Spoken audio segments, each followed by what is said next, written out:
going to start talking because, you know, that's my job. That's my job, ladies and gentlemen, boys and girls. I would like to welcome you to Poetic License. I'm really sorry that the sign is backwards, but because I'm an Android user, I can't flip my phone thing around for you guys. But anyway, hi. It's right to us, actually. But it is right. It's backwards for me, and I know that, well, that's for my phone that it's backwards, and I just don't have anything right, but I'm trying the best I can. Hello, ladies and gentlemen, boys and girls. Welcome to the final of 2021 open mic listing for Poetic License. I've got a few of you guys on the list, which is triple plus awesome. I was going to start by reading 3 poems, and then, of course, we're handed on over to the Zoom host. Thank you again so much in advance, John F. McMullen. But I usually start from reading things from most recent issues of magazines, and I choose them based on accepted writing within it. And someone, I think it was Bill Tope, that had a piece that was called Man on the Street. And I just instantly thought of this one photo that we took in Chicago at Damon North Milwaukee of this guy sitting on a fire hydrant, just being all depressed and such, or whatever. It just was the coolest photo. I've had this thing for years, and I'm like, I have to so use this photo for this because, you know, he's the man on the street, right by the pawn shop and everything. So, anywho, I thought I'd share with you 3 poems from here. It's kind of dark here, but we will see. Let me see if I can get a light on this. Probably not. All right, well, I'm going to try it without the light.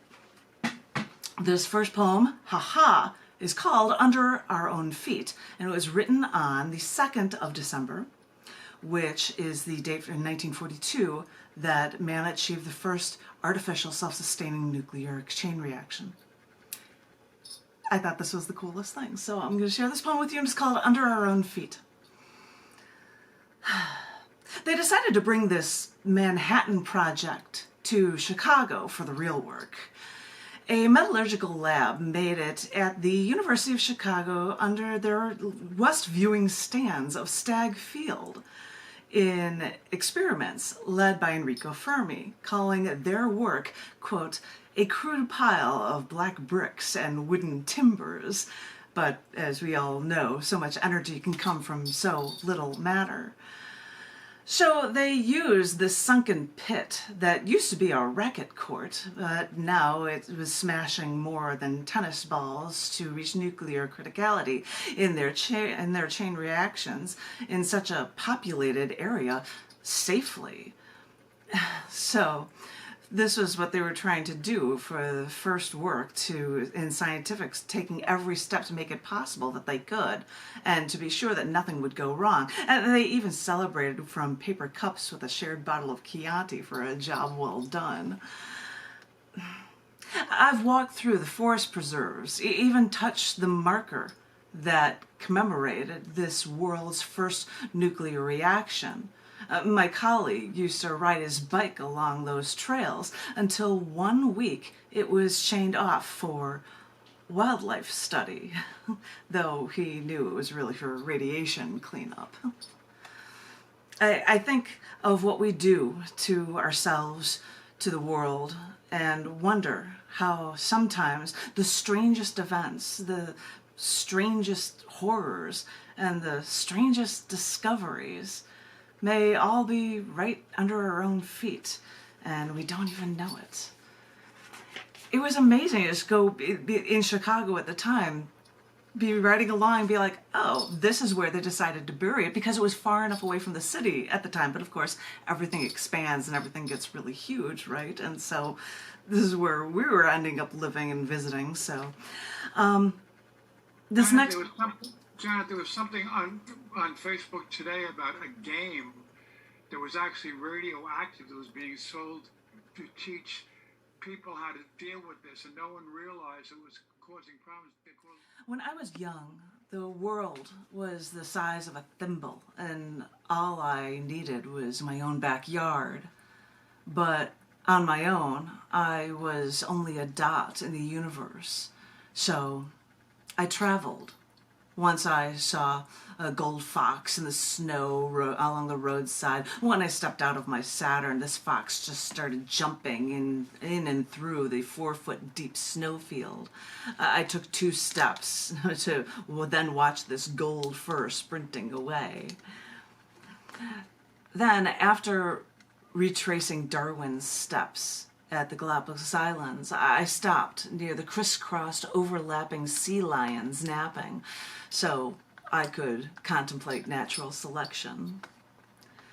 And after seeing destroyed British ships from the early whaling in Antarctica, I photographed the first humpback whales of the season, then took a picture with a Gentoo penguin as I sat in the snow, and the penguin approached me. When a man in the third poorest country in the world was asked why the poor locals seemed so happy, he explained, "We may not have it all, but we can choose to be happy." And so we do. And with these words, I proudly choose life. I choose life for the orcas and humpback whales, the chinstrap and gentoo penguins, cormorants, gulls, and terns. I choose life for the giant petrels, storm petrels, finches, Nazca birds, even the sea lions and the marine iguanas.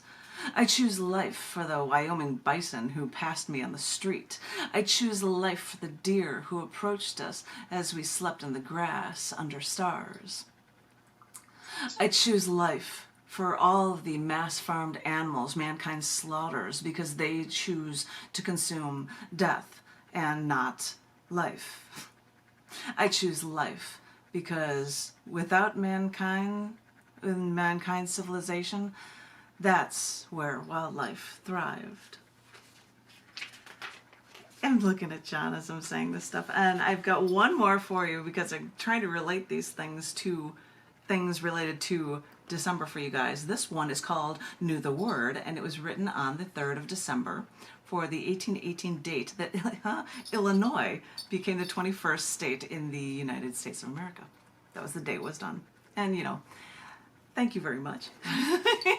And this one is called Knew the Word. Actually, John should listen to this because this is the relative of his that concerns this poem. Knew the Word. Did a man from my very distant familial past know what he had found, discovering this rich land with so much to offer? Did he know what he took from the people who knew this land all too well? Whether he knew or not, we remember those once holders of this sacred land, the Algonquin-speaking tribes native to this land. They knew that the word Illinois really means tribe of superior men. I cannot speak for what any ancestors did to you, but just know that I, personally, hear your words, know your meaning, and will honor this land as if it has always been my own. For to me, Illinois is only my own, which I honor the way you did, as I know and I now honor you. Little thing about Illinois there. Hi, thank you, Tom. And there's no longer a cat in your screen. But hi, welcome to you. I gave you a fix of a couple poems related to December from cc&d, Man on the Street. Da, da, da, da, da, da. If you want to know anything about it, scars.tv/ccd. You can find out all about it. But enough of that stuff. It is time to hear from the man that hosts these Zoom meetings. And so, John F. McMillan, are you ready to take it away with 3 poems?